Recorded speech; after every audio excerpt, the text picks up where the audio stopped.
Assalamualaikum warahmatullahi wabarakatuh. Pada kesempatan kali ini, saya dan teman saya akan mempresentasikan mengenai tugas kami. Yang pertama, perkenalkan terlebih dahulu, saya dari kelas T. Kami dari kelas TI 4103, saya sendiri Ivan Satrio Hanindito, dan ada teman saya Salsabila Putri Suwarto, dan juga Langgeng Setio Harilaksono. Kami akan menyampaikan hasil analisis supply chain kami terhadap PT Astra Auto Parts Tbk. Analisis supply chain manajemen PT Astra Auto Parts Tbk. Baik, yang pertama akan saya jelaskan terlebih dahulu mengenai profil perusahaan. PT Astra Auto Parts Tbk sendiri didirikan pada tahun 1976 dan merupakan anak perusahaan dari PT Astra Internasional yang bergerak dalam bidang otomotif. PT Astra Auto Parts Tbk sendiri memproduksi dan juga mendistribusikan berbagai macam produk otomotif, terutama komponen dan juga suku cadang pada kendaraan bermotor baik roda 2 maupun roda 4. Sampai saat ini, PT Astra Auto Parts Tbk sendiri sudah memiliki 12.000 pengecer retail yang berada di seluruh Indonesia dan juga telah melakukan ekspor ke 40 negara di dunia. Untuk part atau suku cadang otomotif yang diproduksi oleh PT Astra Auto Parts sendiri terbagi atas dua komponen, yaitu yang pertama ada OEM dan juga REM. Selanjutnya analisis laporan keuangan.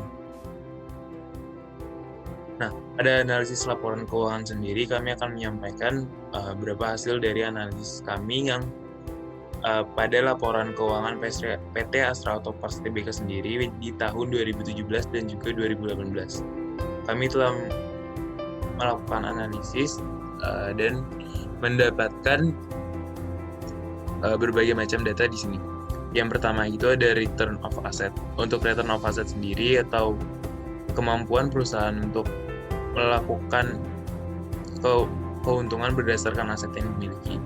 Pada tahun 2018, PT Astra Auto Parts sendiri memiliki return of asset sebesar 5%, dan juga sama pada tahun 2017 sebesar 5%.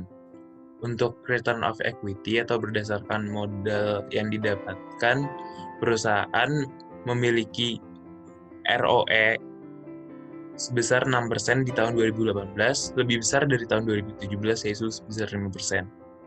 Untuk account payable turnover pada tahun 2018, perusahaan PT Astra Auto Parts sendiri memiliki angka sebesar 5,23 dan tahun 2017 sebesar 5,48. Untuk account receivable turnover pada tahun 2018 6,26 dan tahun 2017 sebesar 5,98. Untuk selanjutnya ada inventory turnover. Di inventory turnover perusahaan PT Astra Auto Parts sendiri pada tahun 2018 sebesar 5,45 dan tahun 2017 sebesar 5,44. Untuk property plant equipment dan turnover pada tahun 2018 sebesar 1,63 dan tahun 2017 sebesar 1,48. Hasil dari angka-angka tersebut kami dapatkan berdasarkan data hasil audit keuangan PT Astra Auto Parts Tbk sendiri. Okay, next. Selanjutnya mengenai rantai pasok yang dimiliki oleh PT Astra Auto Parts. Nah, di sini dapat dilihat yang pertama itu ada supplier. Nah, di sini supplier merupakan yang mensuplai bahan baku yang dibutuhkan PT Astra Auto Parts sendiri. Yang pertama itu untuk bahan baku plastik disuplai dari PT Sojitz, untuk baja dari beberapa supplier yaitu ada PT Krakatau Steel, China Steel, dan Toyota Tsuho Indonesia, dan beberapa supplier untuk bahan baku lainnya. Kemudian di sini PT Astra Auto Parts itu merupakan sebagai manufaktur yang memproduksi berbagai komponen otomotif seperti aki, bagian-bagian plastik dan karet, powertrain dan ban, kemudian juga melakukan proses penempaan besi baja dan pencetakan aluminium, machining, dan melakukan suprakitan. Kemudian untuk distributor sendiri terdapat 22 kantor penjualan yang langsung akan dilanjutkan ke end user. Kemudian untuk dealer terdapat 48 dealer yang dilanjutkan ke end user. Untuk retailer ada 12.000 retail suku cadang yang akan dilanjutkan ke end user. Kemudian untuk customer terdapat Honda, Toyota, Yamaha, dan Daihatsu yang dilanjutkan ke end user. Next.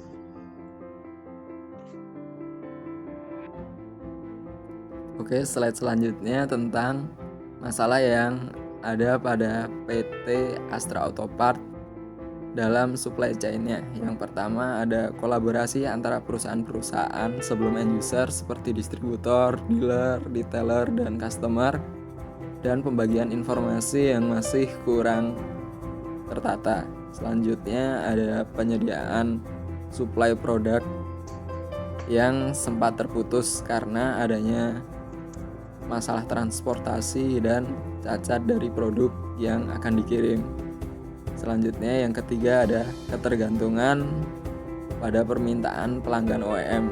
Jadi Astra Auto Parts hanya memiliki pelanggan OEM untuk membuat produk-produk yang ada di dalam Astra Auto Parts. Selanjutnya proses penyediaan dan permintaan yang sering terhambat.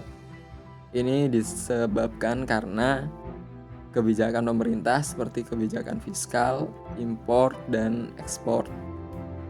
Yang terakhir yaitu masalah tentang tidak sesuainya waktu kontrak supplier dan pelanggan. Jadi sering terjadi masalah dari supplier yang belum terkirim dan permintaan dari pelanggan yang sudah tinggi.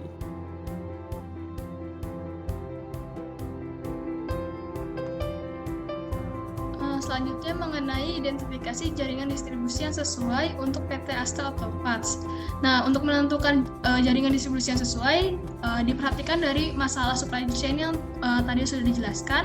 Kemudian strategic fit yaitu bagaimana keputusan diambil PT Astra Auto Parts untuk menyeimbangkan antara responsiveness terhadap permintaan customer dan efisiensi terhadap biaya-biaya yang dikeluarkan. Kemudian juga ada logistik and cross-functional driver. Untuk logistik drivernya sendiri memiliki ada 3, yaitu facilities, inventory, dan transportation. Untuk facilities itu merupakan fasilitas yang dibutuhkan dan digunakan oleh PT Astra Auto Parts. Untuk inventory merupakan tiket persediaan yang dimiliki PT Astra Auto Parts untuk mengantisipasi fluktuasi dari permintaan customer. Dan untuk transportasi, bagaimana cara PT Astra Auto Parts untuk mendistribusikan dan mendapatkan supply bahan baku dan produknya sendiri. Kemudian untuk cross functional driver itu ada 3 juga. Yang pertama itu ada information, kemudian ada sourcing dan pricing. Untuk information itu bagaimana PT Astra Auto Parts untuk berkoordinasi secara internal, kemudian untuk supplier dan customer untuk menyebarkan informasinya. Kemudian untuk sourcing itu bagaimana PT Astra Auto Parts untuk mendapatkan produk yang dihasilkan, baik itu in-house production maupun outsource. Untuk pricing sendiri itu penentuan harga produk yang akan dijual berdasarkan oleh biaya bahan baku, biaya tenaga kerja, kemudian fluktuasi nilai tukar mata uang, dan hal-hal lainnya. Dengan 3 aspek tersebut, jaringan distribusi yang sesuai adalah untuk meningkatkan persediaan bahan baku untuk mengantisipasi keterlambatan supply bahan baku yang dilakukan oleh supplier. Dan peningkatannya sendiri pun memerhatikan kapasitas fasilitas yang ada dan resiko eksternal yang akan dihadapi. Next. Oke, yang selanjutnya meminimalisir resiko saat bencana COVID-19. Seperti yang kita ketahui saat ini, bencana COVID-19 melanda berbagai negara di dunia, termasuk Indonesia. Untuk itu di sini sudah ada 3 masukan terhadap PT Astra Auto Parts Tbk sendiri. Yang pertama itu melakukan pengurangan kegiatan operasional. Sampai pada saat ini PT Astra Auto Parts sendiri, khususnya di retailnya, di bawah merek Shop and Drive sudah melakukan pengurangan kegiatan operasional, yaitu dengan ditutupnya beberapa retail Shop and Drive ditutup sementara, mengikuti anjuran pemerintah yaitu pembatasan sosial berskala besar atau PSBB. Pengurangan kegiatan operasional sendiri ini ditujukan untuk memutuskan rantai penyebaran virus corona saat ini. Yang kedua, ada menjaga tingkat kebersihan di retail. Ada beberapa retail Shop and Drive yang masih tetap buka untuk melayani konsumen yang tidak dan berada di luar daerah yang mengalami pembatasan sosial berskala besar.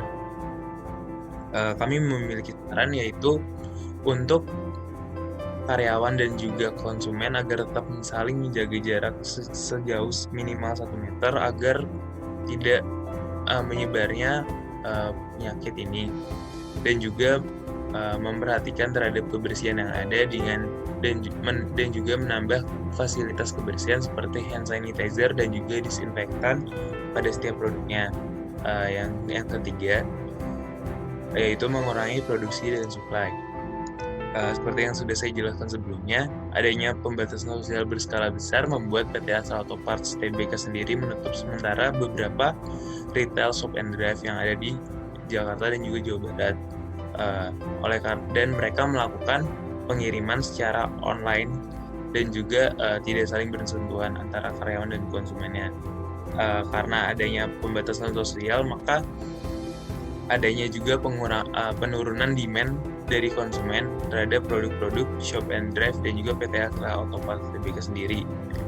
Untuk itu saya menyarankan untuk mengurangi produksi dan supply agar tidak terjadi lonjakan di inventory perusahaan.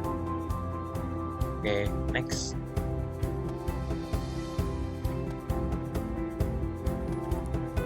Untuk usulan terhadap pemerintah, yang pertama ada memberikan stimulus fiskal, yaitu berupa penyederhanaan pajak kepada perusahaan. Yang kedua ada memberikan stimulus non-fiskal, berupa penyederhanaan proses impor dan ekspor untuk perusahaan. Selanjutnya yang ketiga ada stimulus moneter, yaitu berupa pembatasan harga yang ditetapkan oleh pemerintah.